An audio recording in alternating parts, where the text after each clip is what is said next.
This meeting is being recorded. Okay, we're back here now, and good. There's 10 or so people in here. That's just good. Welcome, everybody. Well, I just had somebody say it's invalid, but I don't know why they're saying that, but it worked. Weird. Okay, enough of that. So yeah, thank you for all that took the time to be out here. This is just an informative session. We'd like to create these rooms where people can talk and express themselves freely about subjects that maybe aren't every day talked about. So we did, Magda and I, that you'll meet Magda here shortly, started a thing called Raw Talks, and we talked about ADHD, sex, intimacy, and relationships. We have other subjects coming up. So, I mean, they're just a room where we can open the floor and discuss stuff, about certain issues that, we might be having problems with, and get, real people's feedback, real experience.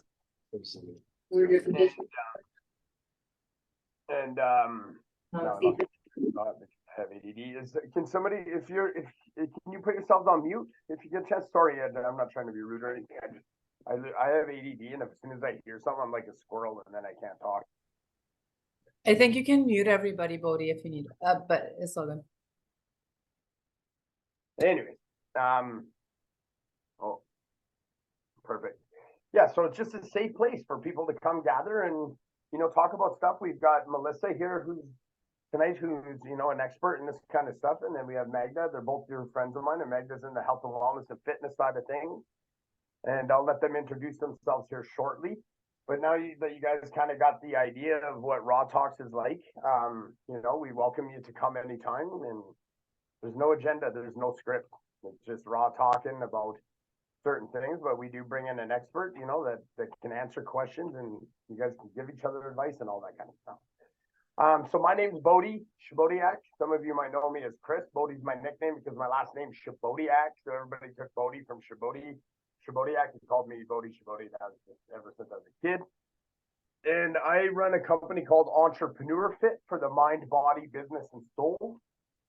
And what we've done is created a subscription-based platform where anybody in the world can subscribe for free, no strings attached. They can subscribe for free, no strings attached, and get access to literally every single health, wellness, healing, holistic, and fitness service and our product all in one place, all at an exclusive discounted rate. So we have things like, we have breathwork, we have sex therapists, we have nutritionalists, fitness advisors, Alzheimer's coaches, autism, menopause, addiction, literally anything you can think of. And it's a very beautiful community. And just over a year now, we've got over 2,000 people subscribed, and we've got about 190 practitioner coaches, product providers that are here to help you get to be the healthiest, healed, and fittest versions of yourselves.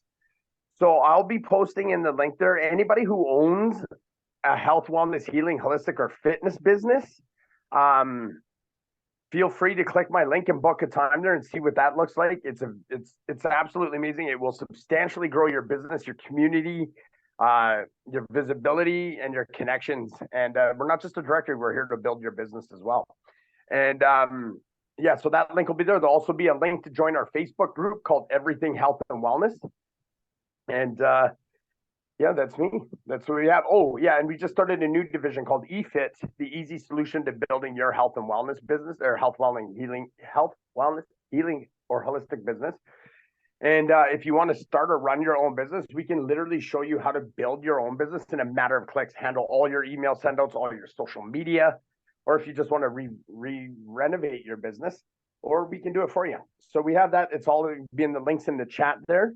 But welcome to Raw Talks. Tonight we're talking about narcissistic abuse in relationships. We like to talk about things that not normally everybody talks about, and we don't want it to be an agenda, where somebody's just talking to you and telling you how things should be done. We want to hear real life stories. We want you to interact with the people in there that are going through this or have gone through it, or how they overcame it.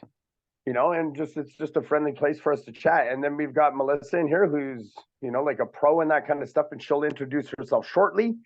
But I want to introduce Magda, sort of, because I'm not going to go into exactly what she does, but Magda, she is a very dear friend of mine. She's a beautiful soul. She's awesome. She's one of our partners in Entrepreneur Fit. And her and I have started this Raw Talk. So watch out for them. And Magda, I'll let you explain a little bit on what you do. Sure. So I'm a certified health coach, and I have a few areas of expertise. So I help people with hormone issues. So women going through premenopause, menopause, and also women who are younger and experiencing PMS symptoms and want to reduce or eliminate those symptoms. I help with that. I also have a weight loss program. It's called Love Your Body because the focus is not weight loss, but it is a side effect of just learning how to implement healthier habits, learning really how your body works so that you can feed it the right thing. And there's also a really big psychological component to it. So a lot of people tend to binge eat and they overeat simply because of what's going on in their mind. And so I really address that. For the first 3 weeks, we really talk about mental health and how to deal with anxiety, depression, and stress. And then I also, in my one-on-one coaching, I do help people with mental health. And I run corporate wellness workshops that have to do with, again, teaching people how to manage stress. And really, the premise of my work, I really like to have fun when I coach, and I like to keep things lighthearted. People can get really serious, when they talk about their issues. And I really show people that you don't have to be so serious about your life and your problems. And the less serious you are about them, the more they actually start to transform on their own. So I'll just tell you guys one thing. We all take ourselves way too seriously, and we take our thoughts too seriously. And if we just did less of that, we would all be happier and more calm in life. So that's me. Thanks. Okay, awesome. Thanks so much, Magda. And I can vouch. I mean, you got to see one of these things that Magda helped me with. Do you remember that, Magda? It was like 2 weeks and how much I transformed. Crazy. I couldn't even believe it. I know nobody could. They're like steroids. I'm like, no, it's just dedication. And so much of it's in your mind. The more you think about it and the more you visualize and stuff like that, the faster results you're gonna get.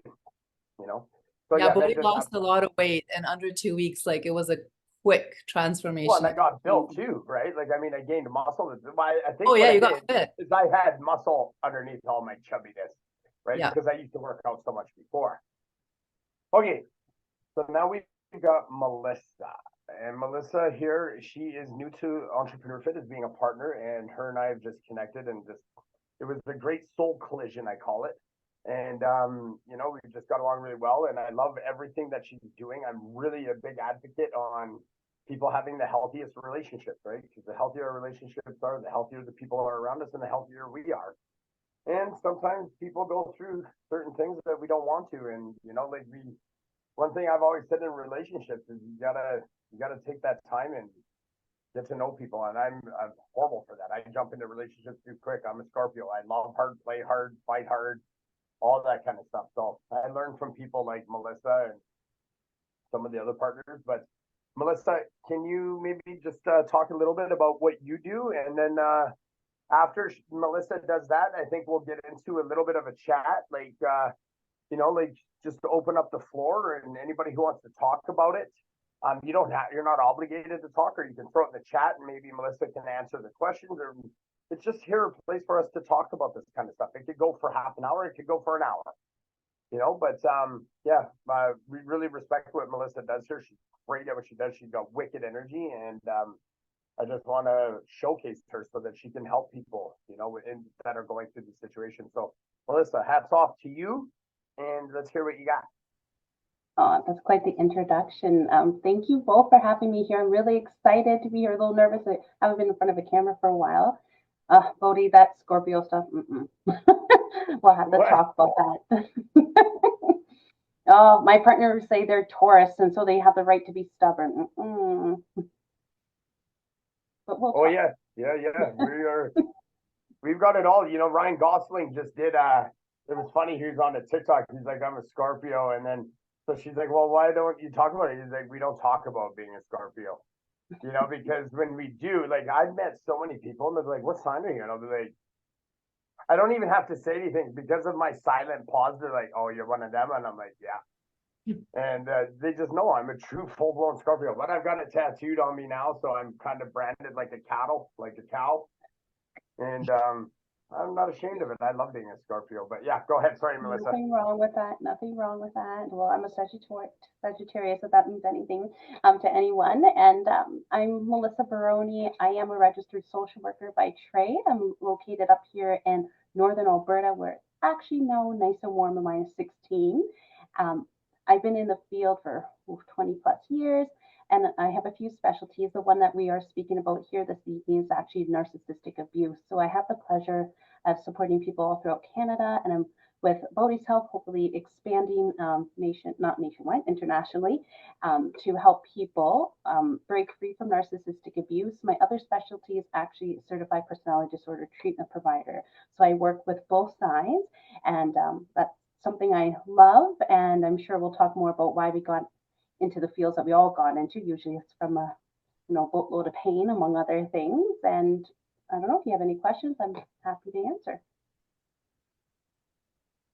Okay, awesome. Thank you. Can you guys still hear me? Can you hear me? Okay. Yeah, you guys can hear me? Okay, perfect. So yeah, everybody, like I said, this is a very relaxed atmosphere. And if anybody has any questions, put it into the chat here, or we can get the chat rolling. I can get it rolling by asking a question that I've always want answered about narcissistic and gaslighting and all that kind of shit. Is I've never heard these words before. Do you know what I mean? Like they were not words that were in anybody's vocabulary when I was a teenager. There was no such thing. Do you know what I mean? So why is it labeled now? Why is it recognized? And why is it now labeled as a mental illness?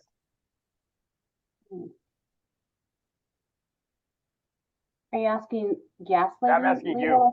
Yeah, well, yeah, why is gaslighting considered a mental illness now? Like, how was it discovered? Like, how is it?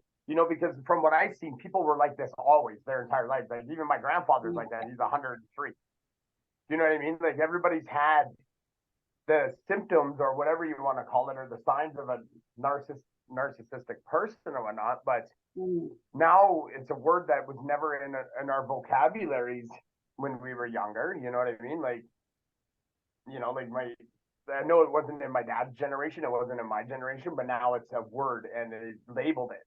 And now when you go to Google and you put in narcissism, it says that you have a mental illness. I'm so glad you asked that question. There's a lot of confusion. There's a lot of divide in the field as well too. So to answer your question about gaslighting, this term has actually been around for a while. There's even a movie from like 1944, and it has a really good depiction about what gaslighting can be. It can be potentially part of a manipulation tool that people use. It's one of the favorite tools that people who have strong narcissistic traits use. So for me, if something doesn't make sense, please interrupt, because I get my head goes wild minute. I'm like, I want to tell everyone everything. So the main thing, like what people do not understand, is narcissism is a spectrum, just like autism is a spectrum, right? Or someone's disabilities. Everything's on a spectrum. When you talk about a narcissist, we're talking full-blown narcissistic person. And that will be for us clinicians, where it's like we will fall under the Diagnostic Statistical Manual, which is current edition 5, I think, DSM-5. And they would have, minimum, I don't know, whatever, 7 out of 10 criteria for Section A and all these other things. And that's where everyone's kind of getting confused on, right? Where they're like, oh, you're late for dinner, you're a narcissist. No, you're late for dinner, right? But why it's becoming bigger of a thing? Because I think people are being more open about stuff. I think everyone has had an experience with some narcissistic traits, or people that have them. I just think we're becoming more woke about it, if that makes sense. That makes sense, but see, and I'm only asking this because I don't know. I'm not trying to challenge you in any way whatsoever. You can challenge me all you want. I'm cool with that. No, you're my friend. I don't want to do that. And but like it's saying that it's a mental illness. So it's a mental illness. It's not. I don't. But the minute you Google it or whatever, that's the first word in bold letters: mental illness, and I'm like, oh, it drives me nuts, because I find personally, when there's an argument or whatever, right Mhm. now somebody's got this ammunition and they've got this word, you're a narcissist, you're a gaslighter, right? And now like you see people shaming people on social, oh yeah, my boyfriend, he's such a narcissist and we blah, blah, like, oh my God, give it up. Like they turned that word into such a dirty word. Mhm. Almost like calling somebody like see you next Tuesday. You know what I mean? Like it's so harsh, and so those are the things that like I just wondered if it's a mental illness, how do you cure it? You know what I mean? Like is there medication for it? No. No, you can't take a pill because you're a jerk. It doesn't work that way, right? Oh So what yeah. people, I So mean, my students, when I talk to them, that's right, Audrey, it is overused quite a bit. And so that's why I have a special gift for people in attendance here today. Please remind me about it. Maybe Audrey can help me with that. Because it is overused and it's a sexy hit word nowadays, right? So if I might have the DSM somewhere over there on my bookshelf. If you actually took the book, everyone's like, well, it's in the DSM, therefore it's a mental illness. I'm like, so is cancer, but that's not a mental illness. Even if you have brain cancer, it's not a mental illness. It can have mental illness effects if it affects your brain, right? But just because it's in a DSM book doesn't mean it's a mental illness. what is DSM? The Diagnostic Statistical Manual. It's kind of like some people call it like the Bible for mental health clinicians. It's something we use to assess and for treatment. So we all have the same language in which we use, and there's different editions throughout the years. And yeah, it's a big thing. So that's Okay, something that yeah. if we're doing assessment, something I'm using. Yeah, Sorry, And so I, is that the same book that cancer's in? cancer's in it as well. Yeah. Okay, so see, this is what, and this is open talk, everybody. So we can jump back and forth or whatever, but, and I'm not trying to hog the floor. If anybody has anything to say, please go. One thing you'll learn about me is I jump in quite a bit, but,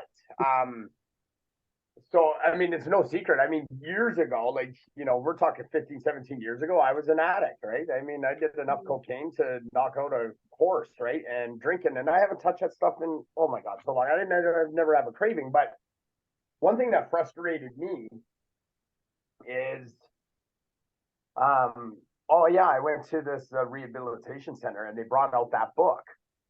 And everybody was sitting around in this circle, and I saw everybody with their body language, they were just stressed right out. And I didn't know if they were jonesing or nervous of being there. And they brought out this book, the very first thing they did, and they said, hey, everybody, don't be so stressed. Like, look, you have a disease and it's in the same book as cancer. And I was like, did you just give everybody a golden crutch? Because I watched everybody sit there and sigh and go, no, if I relapse, I get to say I've got a disease. It's in the same book as cancer. And I was like, oh my God, I thought it was the most horrible thing in the world. So is narcissism in that book now? Narcissistic personality disorder, along with other personality disorders, are in that book. Really? Yes. So when would have that sorry, got added to it? Sorry, Magda, go ahead. sorry. I just it's into. I just had a quick question in regards to narcissism versus narcissistic personality disorder. I know narcissism is like perhaps a characteristics, or people can have narcissistic tendency per se, but narcissistic personality disorder, can that itself be a mental disorder? Like, would narcissistic personality disorder be classified as a mental health condition rather? Great question, Cintu. And it actually sounds like you've probably maybe worked in the field, I'm guessing. There's lots of different debate in the field. Personality disorders in particular are more of the newer subsect of mental health clinicians and in the field and research, with Canada and Sweden actually leading the way with personality disorder research. The main idea in the DSM is that it has to cause significant distress and dysfunction for the individual in order to be classified along with all the other criteria to have a diagnosis.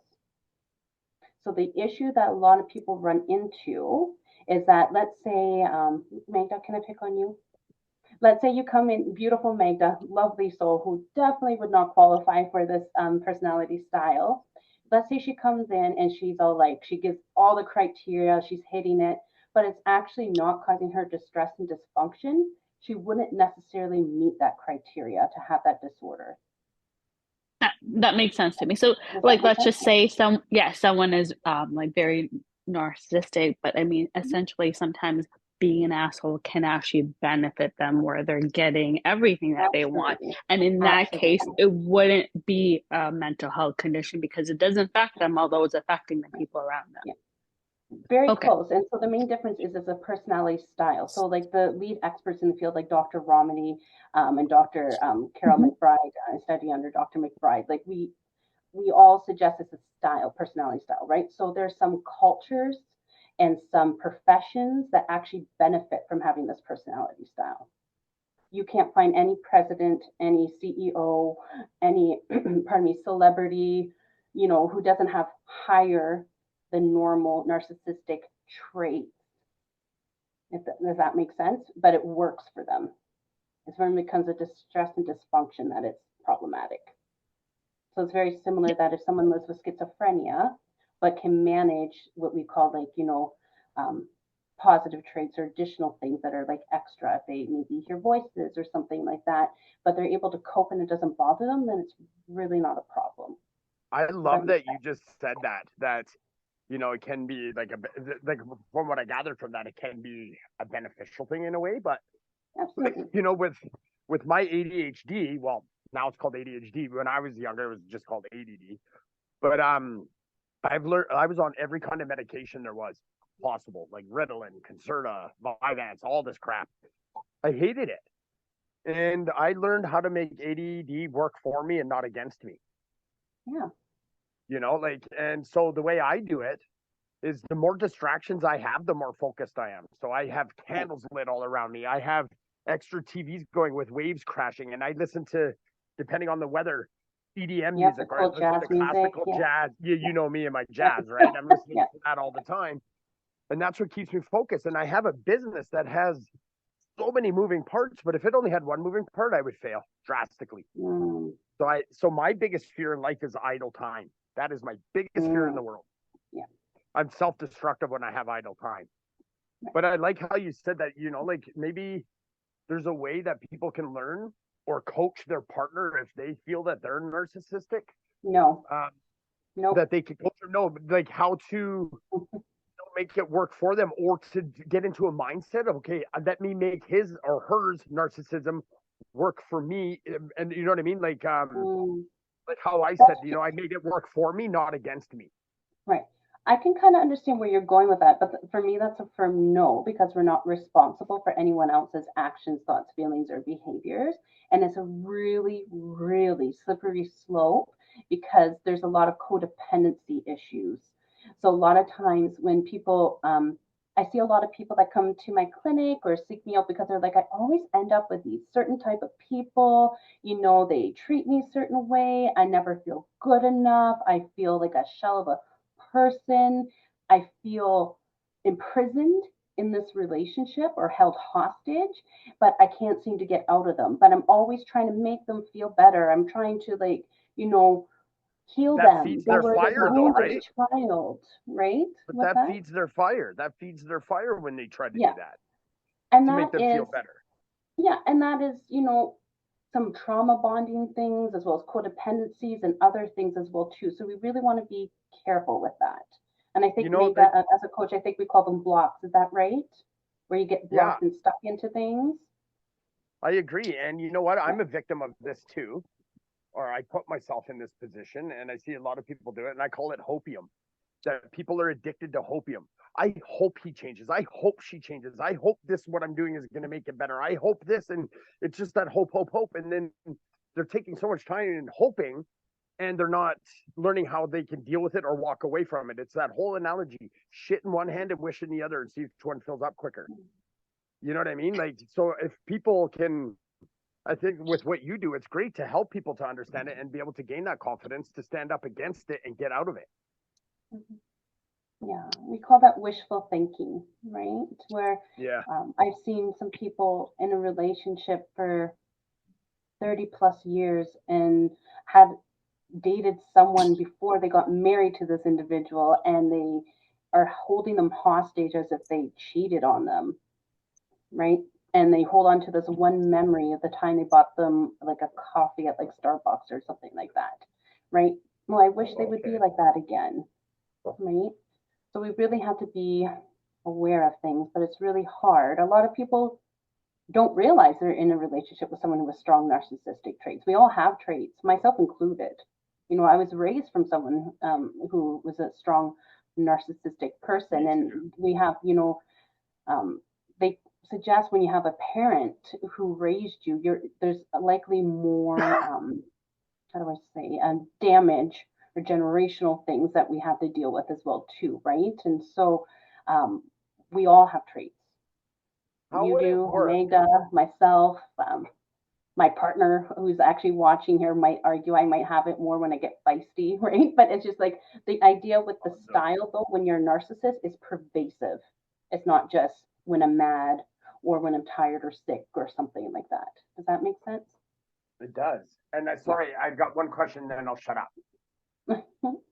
How would it work with somebody who's narcissistic if, like, I'm not saying manipulate the people, but what if they constantly brought up, like, hey, remember that time you got me that coffee? Man, holy crap, did it ever make me feel good?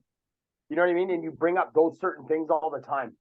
I know people can be conditioned, and good feelings do outweigh the bad, even though the bad are recognized and remembered way more than the good. I know that it's always like that. Like, for example, the Calgary Sun, which is a huge newspaper, and the Calgary Herald. Calgary Herald was all about business and news and stuff. It was never about murders and break-ins and all that stuff. The Calgary Sun said, we're going to try to be all positive on the front page. So they only put beautiful stuff, right? Like really nice stuff.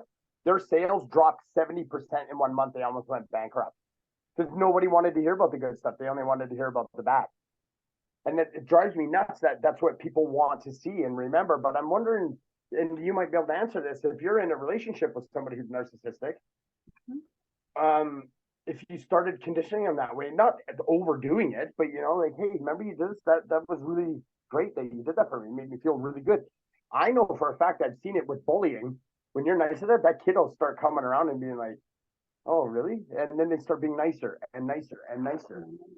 I don't know. So you're trying to talk about manipulating the king or queen of I don't know manipulation? Maybe not manipulating, but I mean, it's nothing bad if you're in love with somebody and they're the other partner is narcissistic or whatever, but you start complimenting them on that, like, hey, you know, like when you unlocked the door for me, that was really nice. So you held the door, like just little things to start building that up. You know what I mean? Okay. Those are not manipulation. So I can. Okay, I get what you're saying. So let me ask you: if this is this person like full blown narcissist, or they just have some mild traits? I don't know, either or. But why would it wouldn't be bad to do that with anybody who's even showing little signs of it? It's somebody who's full blown. Well, we all have those traits, right? So the most of the time, so let's say, for example, someone on the mild end, they might have traits. We all do. No one is without traits. It might be okay, right? You generally may, some people may argue, Dr. Phil argues, we teach people how to treat us. I would argue, in addition to that, that excludes abuse. We don't say abuse me, right? So if someone's a full-blown narcissist, like they qualify for that personality disorder style, it wouldn't matter. What all you're doing is you're actually giving them like information that will later be weaponized to use against you. So that's why it's really important to find out first if you're with a narcissistic person and where they might potentially fall on the spectrum, and then working with someone who's been there and can help guide you, because it varies, right? So I might tell someone on one side, let's say once I get to know them, and I'll be like, okay, you could do that, or we could work on something. But I might tell someone who, like, let's say their partner's like full blown here, might tell them the exact opposite, and it could actually become a safety issue. So I'm very like cautious that, you know, someone in like my relationship, for example, my partner's there, we both were raised from narcissistic people. Actually, they probably had a worse story than mine, not that there's a competition, right? So if I were to tell my partner, and I've done this, I'm like, I like the door being open for me, right? And I stood there stubborn because that's who I am, right? My partner's like, okay, I'll do that. But that's something because we want to have that. We want to learn, we want to grow together, but it's not something that, you know, a narcissistic person would really care about, to be honest. Because I see Audrey, maybe this might tie in, help me if it doesn't, wants to know what's the difference between the line of self-love and narcissism? Oh, that's a beautiful question. Audrey, I hope I can answer this question. The main difference is actually narcissism. Self-love is something that you do that's healthy for yourself. You take care of yourself. You have good confidence and self-esteem. Self-esteem is how you feel about yourself in the world, and confidence is about how you feel about your ability to do something. So while I have strong self-esteem overall or healthy, my self-confidence with math and statistics is quite poor, right?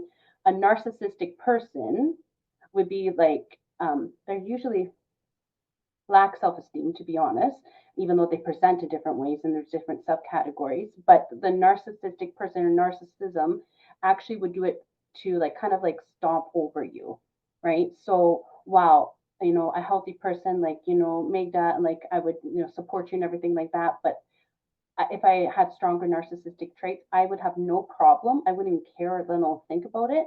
I would step over you to get whatever I felt I deserved or needed. And someone who loves themselves wouldn't do that. Does that make sense? And where's the definition in the manipulation? The definition. I might need that phrased a different way. I'm not sure what that means. Can you give us some? Oh, Michelle. Audrey, I just looked up the definition of narcissism, okay. Yes. right? Thank And so for me, it's like someone in love with him or herself. To me, Okay. not a bad thing. I love myself, right? And as far as I'm concerned, I should, right? Yes. Because if I can't love myself, how am I going to love other people, right? Now, I get the egotism, right? But I should have pride in myself and who I am and what I do, correct? So for me, the egotism is, the bad thing, but there's still pride, right?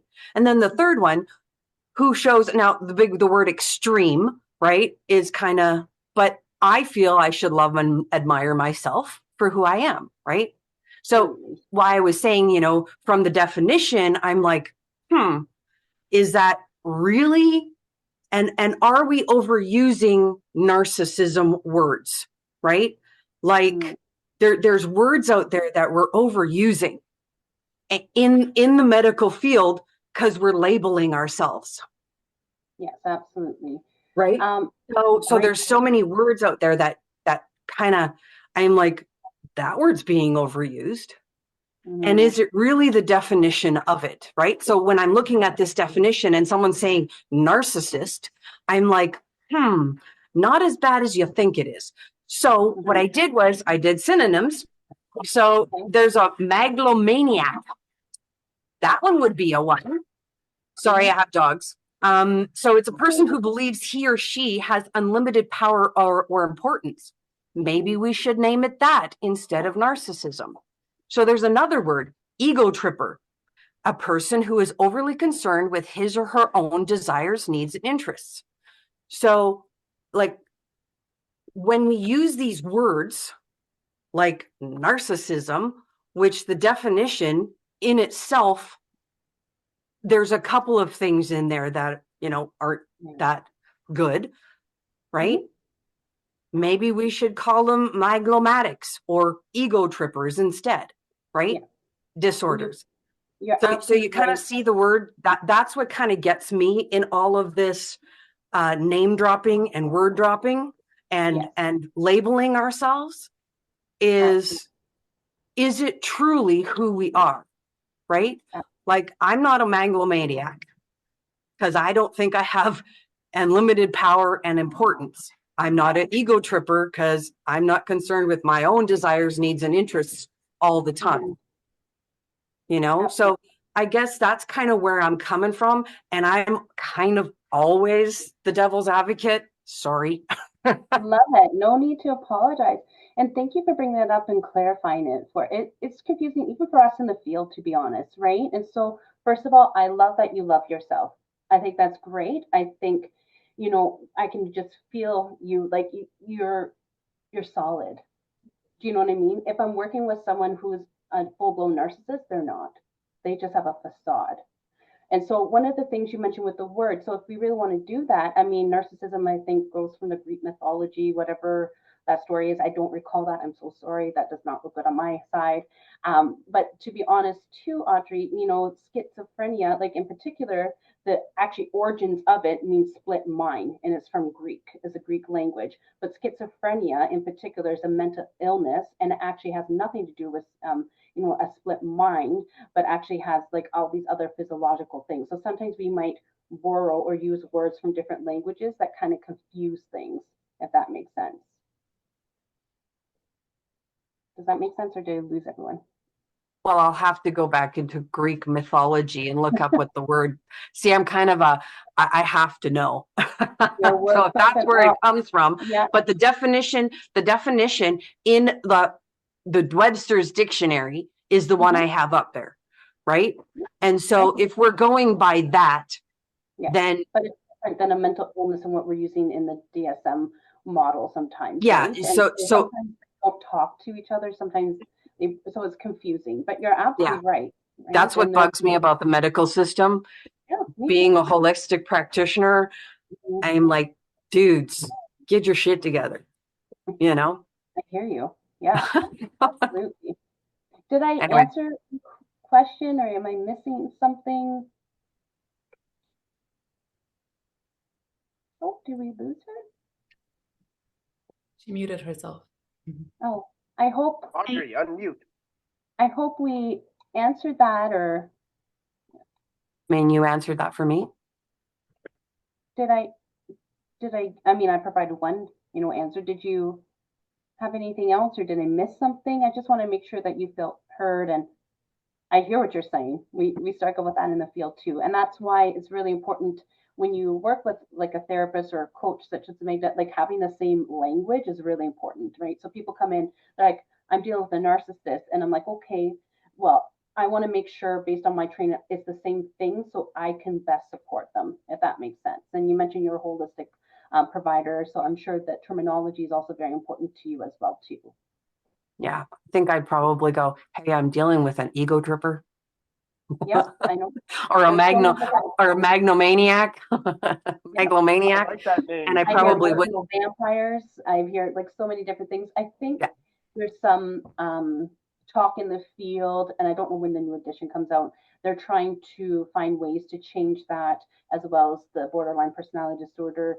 And I think they're trying to have revisions to be more I don't want to say accurate, but I can't think of another word right now that'd be more representative of maybe the diagnosis of the personality style.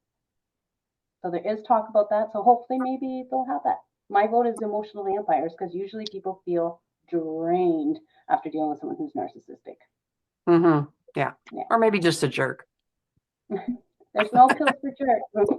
There's a difference between a jerk and a narcissist, right? And sometimes I'm a jerk, right? But I'm not a narcissist.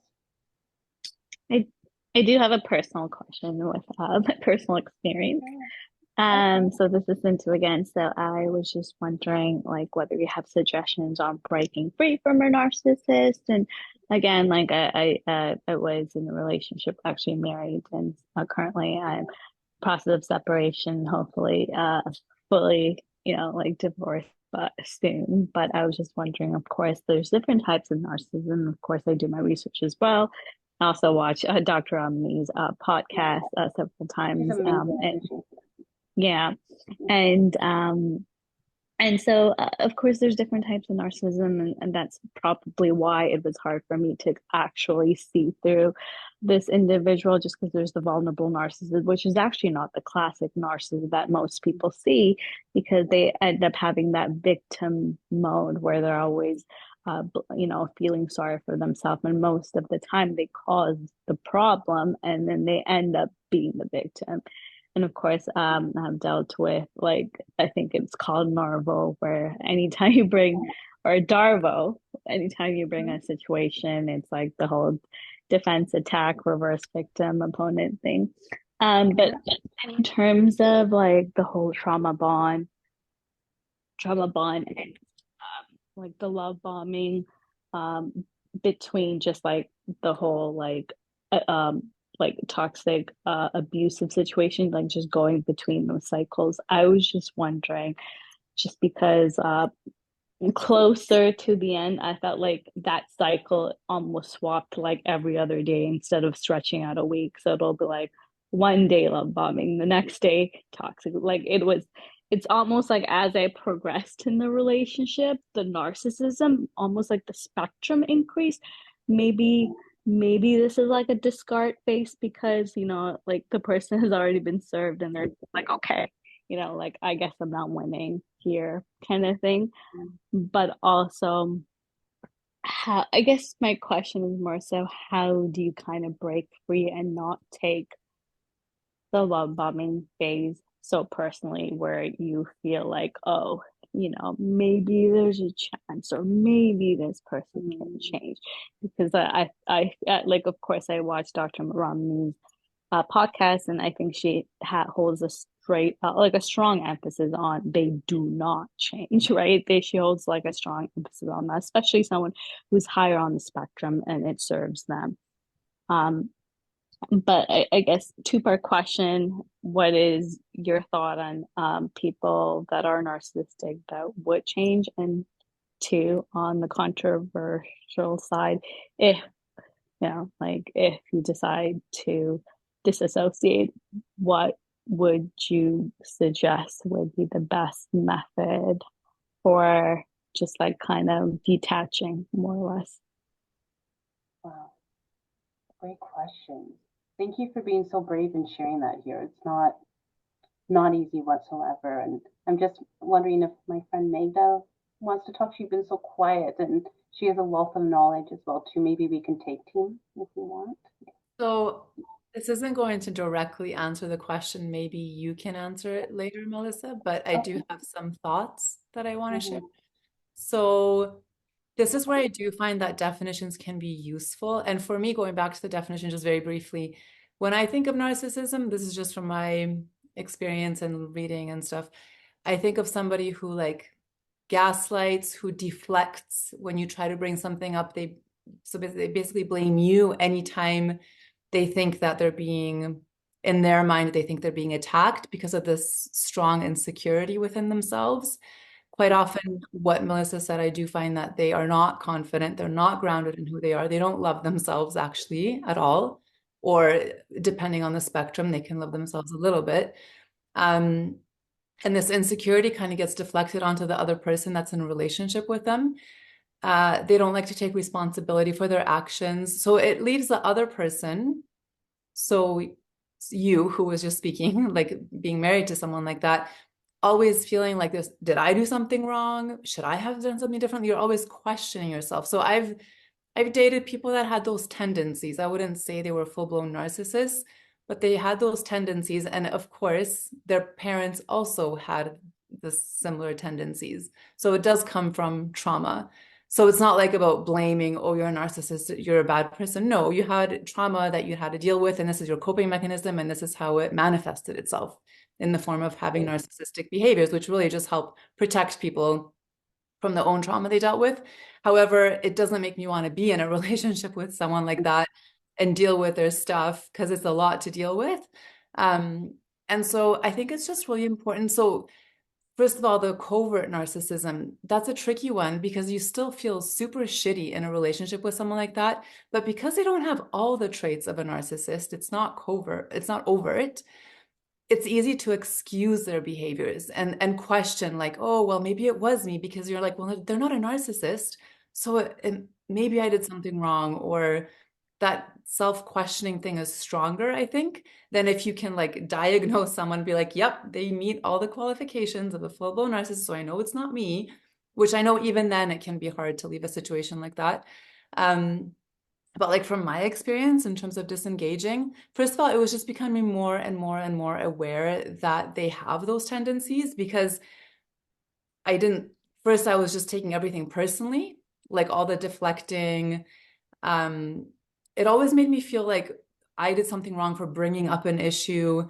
It made me feel like I was annoying, even though I wasn't. I was bringing up very valid issues and not very often. I actually held a lot of stuff in, and then I realized how unhealthy it was, because it was causing stress in my own body, holding back what I really wanted to share, which with a very healthy person who doesn't have strong narcissist tendencies, I would have easily been able to communicate and share, and they would have respected me and heard me and would have wanted to make changes and work on things together versus like shut down, deflect, blame, like, and then kind of maybe use some words that made me feel like less than. So first of all, so recognizing those traits, listening to other people, friends, family members that would say like, that person is not very kind. And then some friends that have dealt with narcissists in the past, they actually were like, some of them would call this person a narcissist, but other people would say, definitely exhibiting some narcissist traits. I would be careful.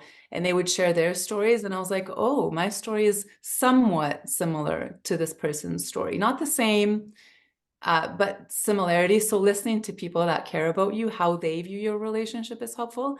And then like, honestly, like easing out of it, it's kind of like for me, what I find most helpful is just full on ending the relationship and moving on and not having really contact with that person, because of the manipulation tactics of sometimes they try to get you back and suck you in and they're all friendly and charming. I find a lot of those people, they start off with a lot of charm that sucks you in, and then slowly they start to drop those not so kind behaviors, like the jerkiness kind of starts to come out. And yeah, so I don't know, I didn't really answer your question, but that's just what I had to share about the topic.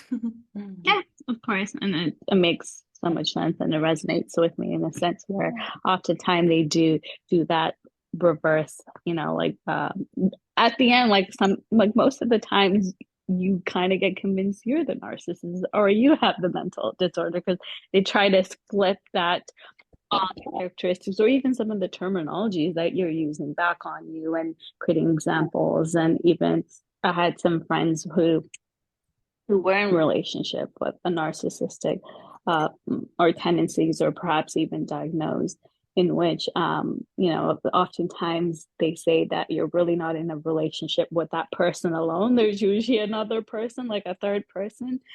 And like oftentimes when there is infidelity and they come home or whatever, they almost accuse you of doing something, and then you're like, where did this come from, right? Like, I was just watching TV by myself, like, where is it coming from? So like sometimes you do, even if like you're in a healthy relationship with that person for that day, and they almost create random arguments and become toxic. It is like it is a projection of how they feel about themselves, and oftentimes perhaps it's even that they're feeling bad about it and they need to project it onto someone to say almost like, okay, maybe she deserves it after doing something bad. Interesting. Since And what I would like to, I just think it's really important to be very mindful of how you feel in a relationship, because when I would compare like some of those relationships I was in with these people with these tendencies, I would always feel a certain way with them, and it was not good. It was like stressful. It was like I couldn't really be myself fully. It was like fear that they would get upset or annoyed or frustrated. And then I would be in other like relationships with different people, and I would feel so different. I would feel calm. I would feel like I was able to speak my mind without judgment or without, again, the person taking it the wrong way and getting defensive.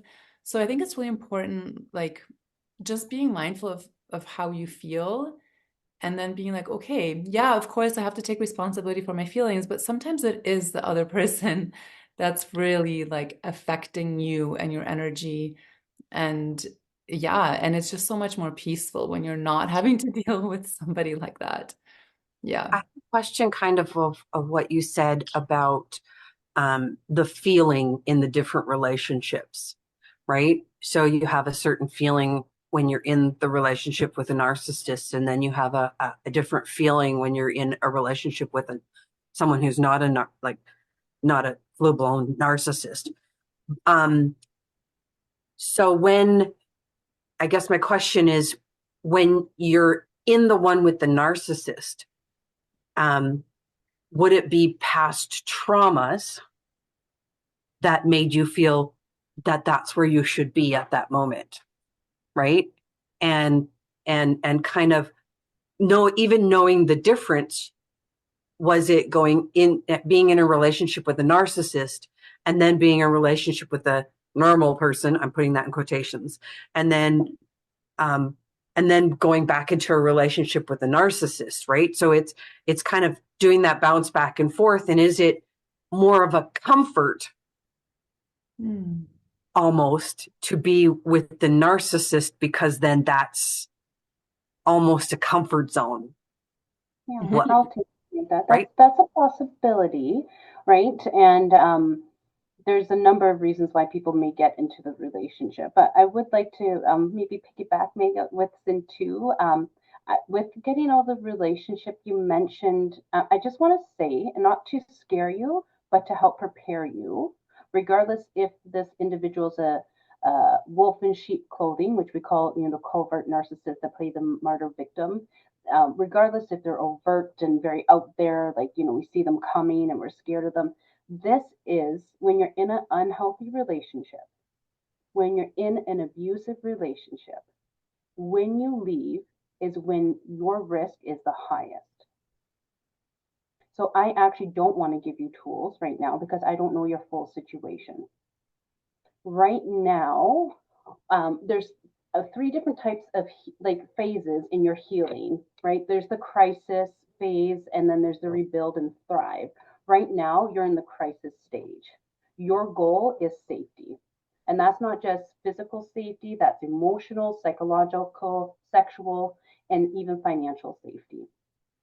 So working with people who get it, who will stand beside you and will walk alongside you is vital.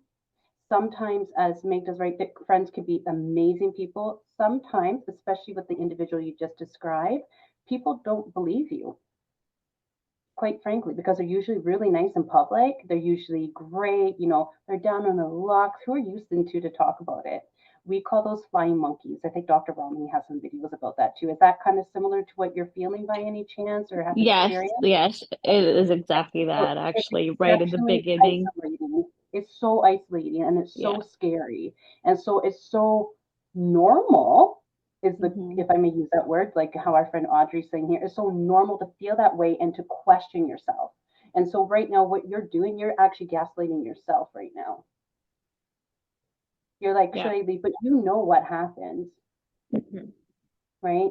And something my papa used to say to me all the time, he's like, Melissa, people could take anything and everything away from you and they'll try. But what people cannot take away from you is what you know. And that's something that helped me when I got out of my relationship, if that makes sense. And I'm hoping maybe that will help you. Yep, it makes total sense to me. And I guess like the whole flying monkey situation is probably what got me into the mess in the beginning, where, manipulation of the family. And so everyone thought, okay, this is such, Prince Charming over here. Like, why are you not treating him good? And I'm just like, okay, you're the bad person, right? Yeah, you're the bad 100%. person. What's wrong with you? At least you have a partner or a husband, or they treat you good. And I'm sure Magda has dealt with clients like that too. And people, right? Sometimes people, if someone's a jerk and an asshole and abusive outright front, not all, but the majority of people will be like, hasten to. That makes me really uncomfortable. Are you okay? Right? But if they're paying everyone's dinner, if they're super nice, if they're great with the kids, the grandkids, I'll be like, what's wrong with you, Cintu? So they're somewhat mean, right? And so it further is communal gaslighting, and it's actually further damaging to you, right? And so I bet, without even having the pleasure of speaking with you long, I bet that you question absolutely everything in your life. I also bet you have sleepless nights. Your stomach hurts a lot, and you sometimes have these weird symptoms in your body that medical providers may not be able to distinguish what they are.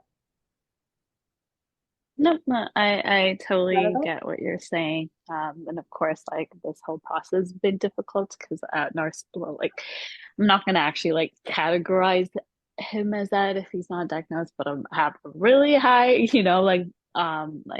based on my research, like I have like strong empathy probably leans towards the higher spectrum, but it's just like throughout the whole process, they definitely, you know, they talk the talk, but they don't walk the walk, which is why probably won't be finalized unless you go to court and it's mandated, right? And so they definitely drain your wallet there, you know, because they don't really want to give it your way, even if they feel like this may be the end. They're going to make sure that you struggle before it's finalized. But the Money is the financial number one burden way is that they definitely try to ruin you first. Mm-hmm. Yeah.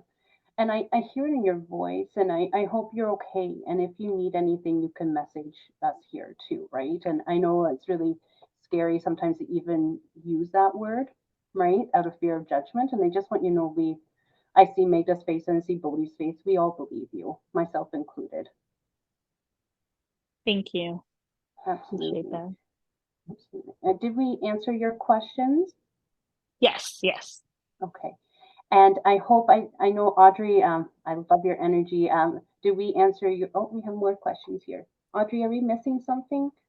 I don't know if anybody answered her question there, but she's got, how is a friend of someone? You can go ahead and read that, Melissa. And I feel like I'm taking over. Usually the guest doesn't take over everything. No. How is a friend of someone who's in a relationship with a narcissist but they don't see themselves? I just thought you'd be able to answer better by reading it instead of me reading it out to you. Oh, Audrey, you ask good, hard questions. The truth is, it is exceptionally hard to do that, and it depends on a number of factors. So, Audrey's question was, how do you support a friend who might be with a narcissist? And how do you support them and help them realize what the relationship's really like? It's really hard. I hope that you can be there for your friend. I hope that you can provide alternative views and also not challenge them. I know it could be really hard to be like, that person's being horrible to you and you should do this or that, but they already get enough of that to begin with. Something that I do, so if you guys are okay knowing, like my partner, ex is one, and something I do with our bonus kids is I say stuff like, I'm really sorry you heard that. That's really not fair. And what I'm doing, I'm just planting some seeds for them. So maybe that might help.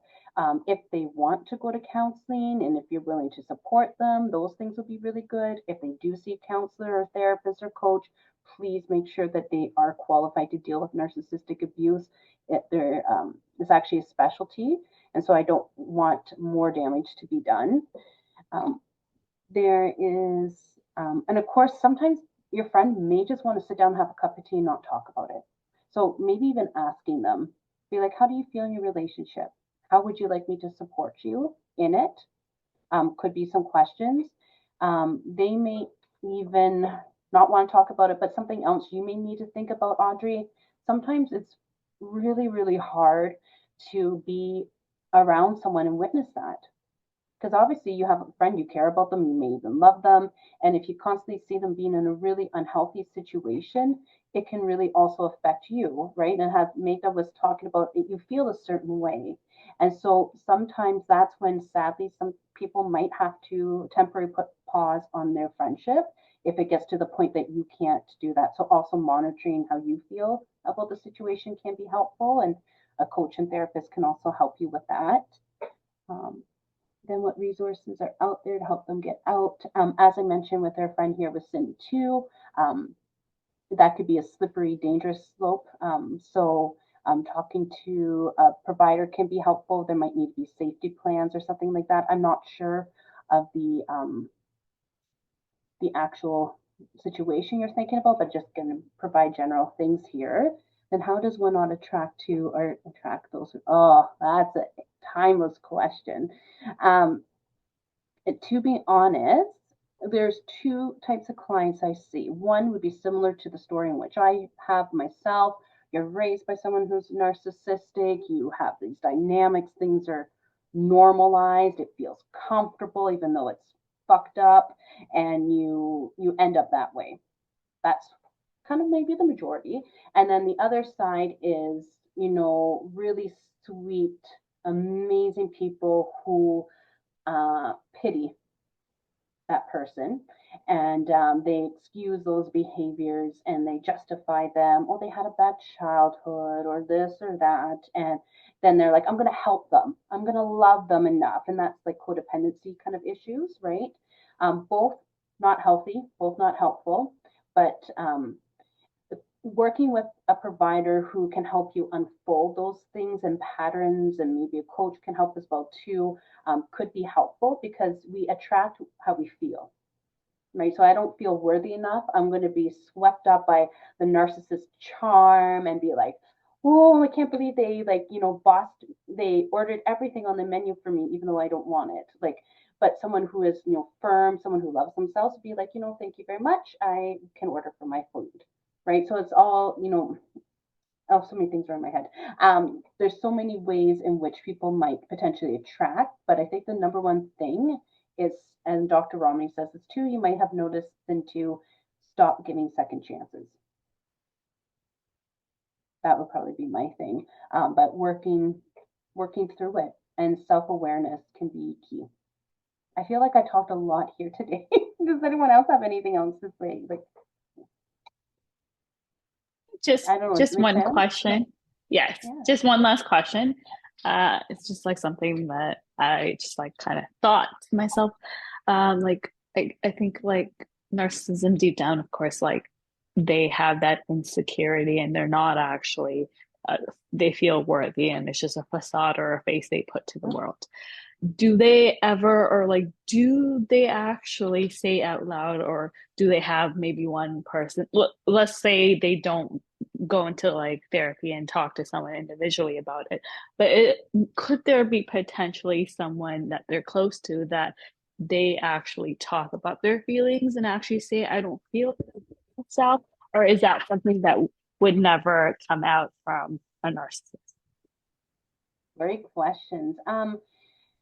On the spectrum, maybe, like, remember how we spoke about that at the beginning, there might be a spectrum or something like that. This kind of ties into the question Michelle, sorry we missed it, asked, when would it be considered, sorry, I'm just trying to follow up with the chat, can you give a scenario where a person with narcissistic traits could be detrimental to them and lead to disorder? So it kind of be similar to maybe your question, if that makes sense. So someone, usually narcissistic people, especially on the higher end of the spectrum, they lack insight, among other things, and the introspection that they need, they don't necessarily have, if that makes sense. So in order of being like, I feel really shitty, so I want to transfer this crappy feeling and I'm gonna verbally abuse Cintu.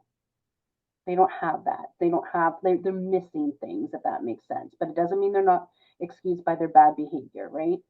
I don't think I've ever heard someone who's so narcissistic being like, oh, I feel really crappy and I don't like this. And in my personal opinion, and I do work quite a bit with people who are like, have strong traits as well.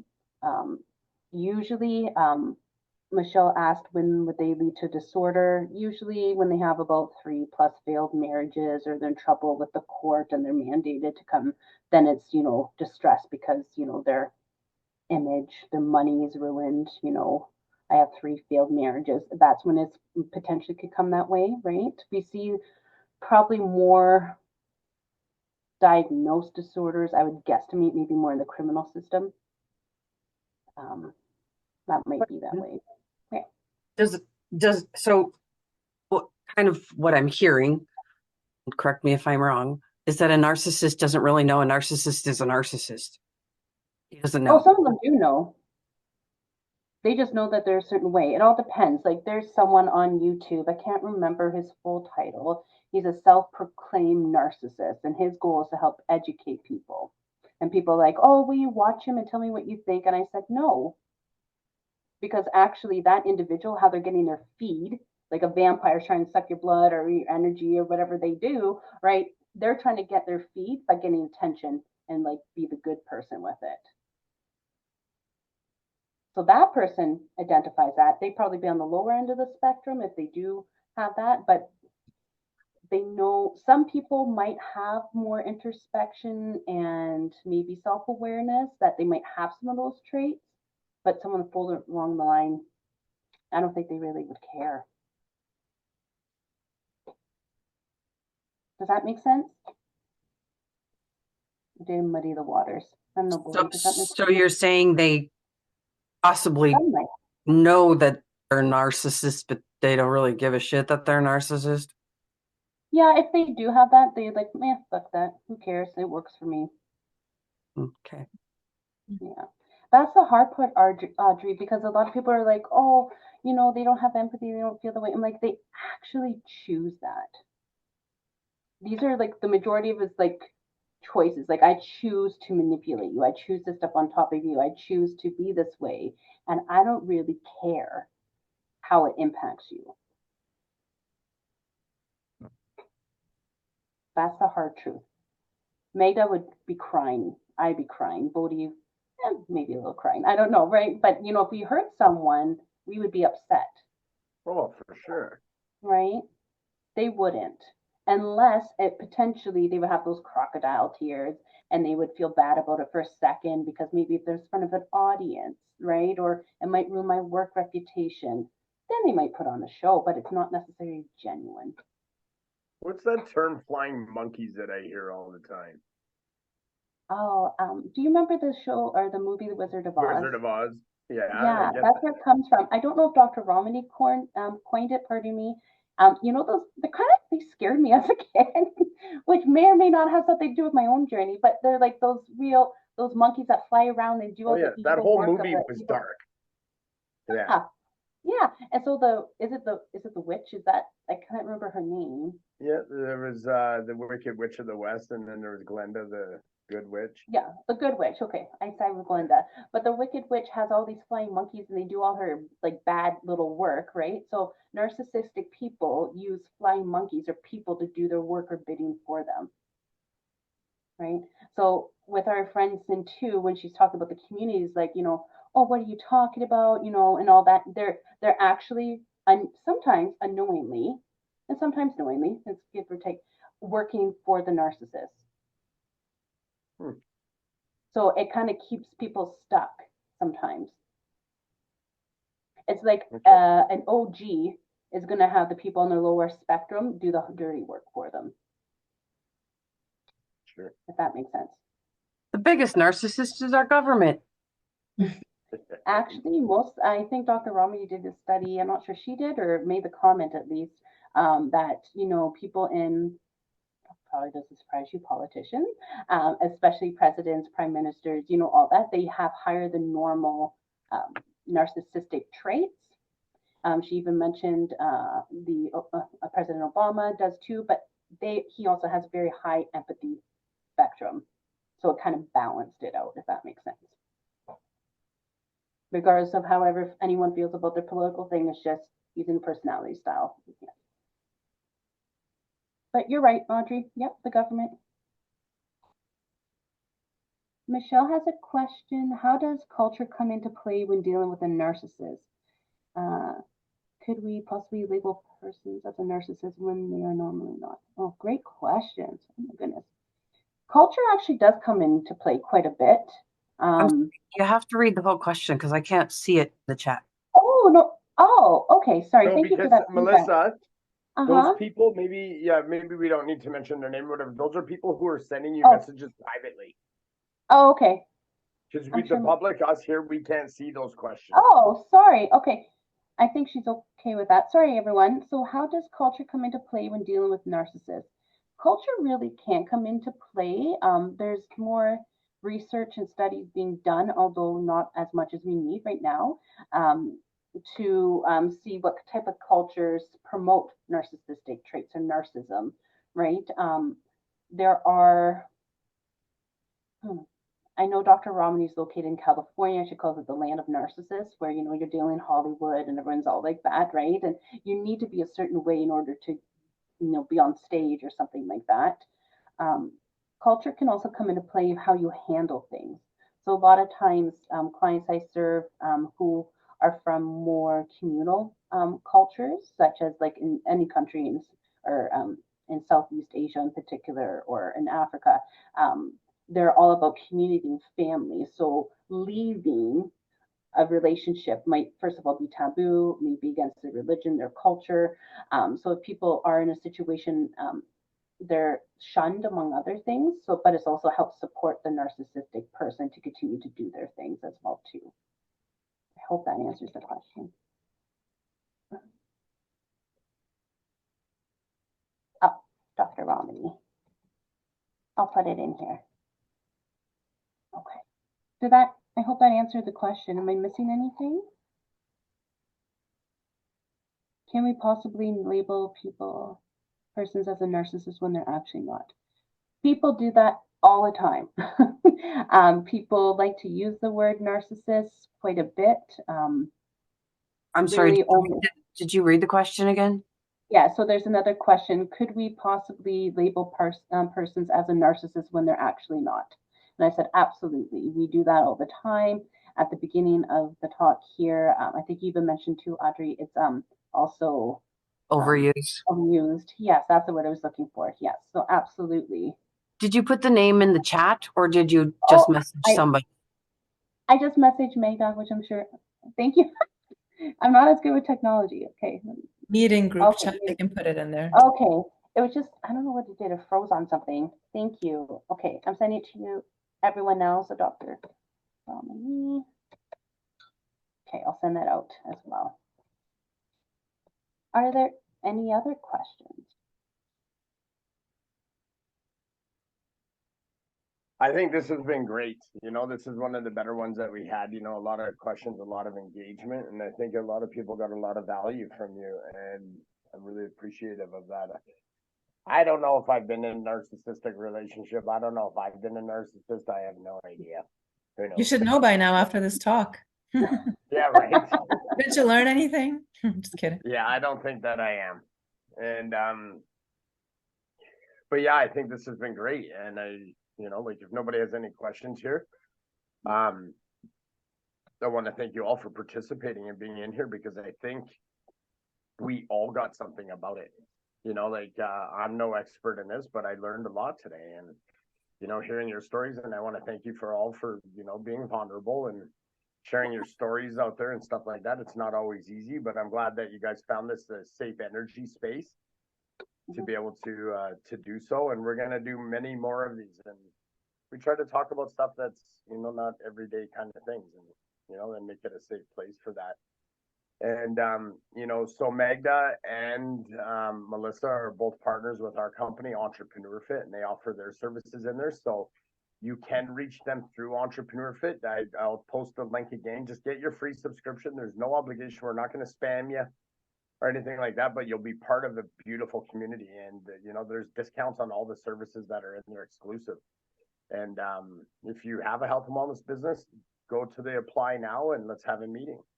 And so get your free subscription. I'll put that in there. I know that Melissa and Magda have a couple giveaways that they want to be able to offer you guys for sticking around and show our appreciation and help you guys become the healthiest, healed, and fittest versions of yourselves. And like I take a lot of pride with the Raw Talks and with Entrepreneur Fit and the Sanctum Circle that the acronym is ROE. And that's a return on energy. And we want everybody to have that return on energy to be able to share it and receive it and all that stuff. And that's how we build community, right? Like we don't heal in isolation. We heal in community. And we've built a very beautiful one. So I'll let you, Magda, you go first on what you have to offer these people here. And then Melissa, you can as well. And I would suggest that you guys put your contact information in there, but with the links I'm going to provide you, you can reach them through there once you get your free subscription into eFit as well too. Perfect. Yeah, sounds great. So I did put my email in there too if you guys want to contact me directly. So my gift is anyone who comes to attend a Raw Talk, I provide them with a free 1-hour coaching session. So if you wanted to talk about some hormone balancing, or if you're trying to lose weight, or if, like I said before, if you have some anxiety or depression or just a lot of stress and you're not sure how to deal with it properly, or you've been coping for a long time, I can definitely give you tools and new ways of looking at things. So if you want a free coaching session, message me, just email me, old-fashioned way. Go ahead, Melissa. That's amazing. Yes, and you do really good work, so that's exciting. Mhm. Bodhi, I'm so glad you realized you're not a narcissist. To be honest, if you were, I would be talking to you in an exceptionally different manner. Um, so thank you, Magda, for allowing me to be here, and Bodhi, and for everyone being so brave here today. I just want to leave with the note that we all can heal and we all deserve to. And your healing might look different from someone else, and it needs to be holistic, and that's why I'm excited Magda does her work too, because a lot of it does affect our whole bodies. The gift I'm giving is something I actually just created with Dr. McBride as well too. I will put in the Oh, you muted yourself, Melissa. Can I be done? I just sounded really smart there for a second. Okay. I don't know what you all heard. So do you remember Most of it. where I Just the last like Okay. yeah. All right. So the link I'm putting in here will help you find out if you're actually in a relationship with a narcissist. So it's something I just did a lot of research on and crafted as well too. And it also will give you some steps of what your next things can be based on the results of the quiz. I really hope it is helpful to people. I know a lot of times, as we saw here today, when people do believe that something's not right, or maybe they are, they do a lot of research. So hopefully this will help you on your journey as well too. Me and my team are always happy to help as well too. We're just a phone call or email away as well. Thank you. Awesome. Yeah, this was very awesome. So we don't know what our next subject is, but anything taboo or anything, you guys have any suggestions? We're always open to that of what we want to talk about next, or anything like that. But stay tuned. We'll send you. We're not going to spam you or anything like that, but you'll probably get an email for our next one. And if it's for you, great, attend. If it's not, just ignore it or share it with your people there. And we're not here to monetize off you guys or anything like that. We just want a safe place and a safe community for everybody. So I thank you all so much for being here, Melissa.